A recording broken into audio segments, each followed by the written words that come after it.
ব্যবসায়িক শিক্ষা ইউনিটের ভর্তি পরীক্ষার মধ্য দিয়ে আগামীকাল শুক্রবার ২৭ মার্চ থেকে শুরু হচ্ছে ২০২৫-২৬ শিক্ষাবর্ষে গুচ্ছভুক্ত জিএসইটি পদ্ধতিতে ২০টি সাধারণ এবং বিজ্ঞান ও প্রযুক্তি বিশ্ববিদ্যালয়গুলোর স্নাতক প্রথম বর্ষের ভর্তি পরীক্ষা। এই শিক্ষাবর্ষে বিশ্ববিদ্যালয়গুলোতে ভর্তি হতে ২,৮৪,৪৮০ জন ভর্তিচ্ছু আবেদন করেছেন।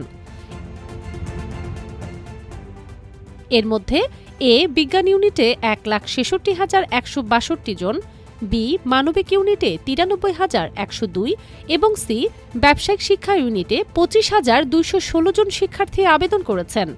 এবার গুচ্ছের ২০টি বিশ্ববিদ্যালয়ে সর্বমোট আসন প্রায় ১৩,৫০০। বরাবরের মতো এবারও এমসিকিউ পদ্ধতিতেই গুচ্ছের ভর্তি পরীক্ষা গ্রহণ করা হবে।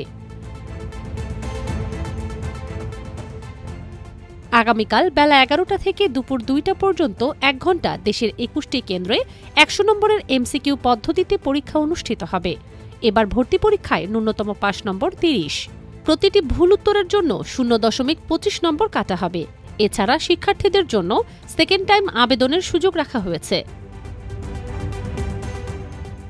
জিএসটি গুচ্ছভুক্ত বিশ্ববিদ্যালয়সমূহের ভর্তি পরীক্ষার কোর কমিটির সচিব, ইসলামী বিশ্ববিদ্যালয়ের ভারপ্রাপ্ত রেজিস্ট্রার অধ্যাপক ড মঞ্জুরুল হক দ্য ডেইলি ক্যাম্পাসকে বলেন, গুচ্ছের ভর্তি পরীক্ষা উপলক্ষে আয়োজক কমিটি বা দায়িত্বশীল বিশ্ববিদ্যালয় হিসেবে আমাদের যাবতীয় প্রস্তুতি সম্পন্ন হয়েছে। আজ প্রশ্নপত্র প্রতিটি বিশ্ববিদ্যালয়ে পাঠিয়ে দেওয়া হয়েছে। তিনি বলেন, আগামীকাল যথানিয়মে পরীক্ষা নেয়ার পর উত্তরপত্রগুলো নিরাপদে চলে আসবে। টেকনিক্যাল কমিটি এবং সংশ্লিষ্ট উপাচার্যরা এসে উত্তরপত্র মূল্যায়ন ও ফলাফল প্রস্তুত করবেন। সি ইউনিটের পাশাপাশি এ ইউনিটের প্রস্তুতিও চলছে। ভর্তি পরীক্ষা উপলক্ষে প্রতিটি বিশ্ববিদ্যালয়ে দূর দূরান্ত থেকে আসা ভর্তিচ্ছু শিক্ষার্থী ও অভিভাবকদের জন্য নানা সেবার ব্যবস্থা করেছে সংশ্লিষ্ট কর্তৃপক্ষ এবং বিভিন্ন সামাজিক, সাংস্কৃতিক ও রাজনৈতিক ছাত্র সংগঠনসমূহ। প্রায় প্রতিটি বিশ্ববিদ্যালয়ে শিক্ষার্থীদের সুবিধার্থে হেল্প ডেস্ক স্থাপন করা হয়েছে।